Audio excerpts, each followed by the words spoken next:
නෑ මේ මන්ත්‍රීතුමා විපක්ෂ නායකතුමා කියන්නේ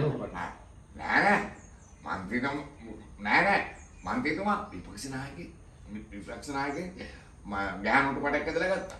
තමුසට ඇජ්ජ නැද්ද ඔය ඕව කියන්න? ඇජ්ජ වෙන්නේ මොකටද? උන්ට කරන්න හොඳ නම් අපිට කියන්න බැරි මොකද? මොකටද ඔය ජනතාවගේ ප්‍රශ්න මොකටද ඔය පෞද්ගලික ප්‍රශ්න සභාවේ කතා කරන්නේ? ජනතාවගේ ප්‍රශ්න කතා කරන්න නේද එතන තියෙන්නේ? ඒක ජනතාවගේ ප්‍රශ්නයක් තමයි කියන්නේ. කොහෙද පොදු අපේ පුද්ගලික ඒවා කතා කරන්නේ?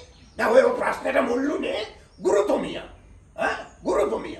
එතකොට ඔය ගුරුතුමිය ප්‍රශ්න වෙලා ඉවරලා ඉස්කෝලේට නාපුවාම පාඩුව වෙන්නේ ඒ ළමයින්ටනේ. ඒක ජනතා ප්‍රශ්නයක් නෙමෙයිද? රටේ ප්‍රශ්නයක් නෙමෙයිද? නෝනාට කියන්නේ තා පොඩ්ඩෙන් එළියට ආරමසෙත් ගහනවා. උන්ට කොහෙන්ද එච්චර විතර? මේ කඩේ එකක්වත් නැහැ. බබේකට වහගෙන ඉතින් උන් කොහෙද මට ගහන්නේ එම? විතරයි නෙමෙයි අතින් පයි. නෑ එතන. අතින් පයින් කිව්වට පස්සේ තමයි කියන්නේ. අතින් පයින් උන් කොහෙද මට ගහන්නේ?